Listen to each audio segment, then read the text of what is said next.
иако се уште не е пристигната пролетта, навистина имаме високи температури и на некој начин сончеви, па и налик пролетни денови. Токму по тој повод ја одбравме оваа тема, односно пролетните алергии, како да се заштитиме и која е причината за истите. Во продолжение се разбира дека ќе слушнеме повеќе совети од мојата денешна гостинка, доктор Ирина Витановска. Да ја посакаме добро утро. Добро утро на сите. На самиот почеток ќе прашаме што се сезонски пролетни алергии, од која причина се јавуваат истите? Тоа е реакција на нашиот имунитет кој преосетливи на некои алергени. А тие алергени се полен и се што е прашина, влакна од животни, се што е у воздух и околу нас. Велите влакна од животни. Дали тоа значи ако бидеме во допир со некој дел од животните дека би можело да се појави некаква реакција? Можно е, али и не мора. Затоа што тоа е и генетска предиспозиција. Некои луѓе се преосетливи на некои алергени, некои не. Сега, што правиме? Кога настапува пролет, ние треба да се заштитиме. Знаеме кои сме и од на што сме алергични. Значи, скоро да не постои човек да не е алергичен на нешто.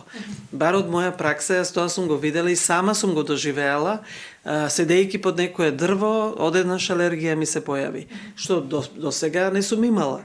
Затоа препорачуваме да се заштитат луѓето, значи да бидат внимателни во пролетни, сезонски, кога се појавуваат алергени, да бидат повнимателни.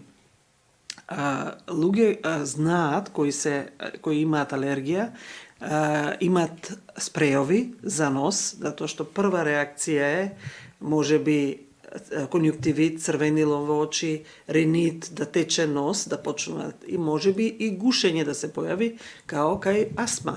За да се превенира тоа, потребно е да се дадат спреови. Има спреови за нос кои го превенират и таблетки. Кои се, значи, посебно луѓе кои знаат дека се алергични, веќе од сега треба да почнат да пијат лекови и спреови. Значи, однапред како превенција. Однапред како превенција за кои знаат. Меѓутоа, кои не знаат, се појавува прв пат, ќе си дојдат на лекар. Лекар е тој што кога ќе го прегледа, одма ќе препознае дали е алергија или е вирус или бактерија. Ете, велите, докторот ќе препознае, но дали има разлика од, верувам дека има во симптомите, од настинка и ваква сезонска алергија, кои се? Значи, ние прво очекуваме сезонски да почнат алергија. Ние затоа правиме диференцијална дијагноза, дали е едно или друго. Имаме лабораторија као алатка и ако нема температура, нормално дека ние ќе гледаме дали е алергичен, значи тоа ќе го потврдиме со лабораторија. Доколку дојде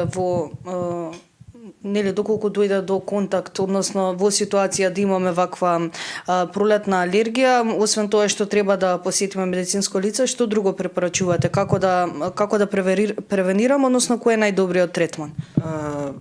Има третман со спреови во нос, капки во очи се ставаат, кои се за алергија и таблетки.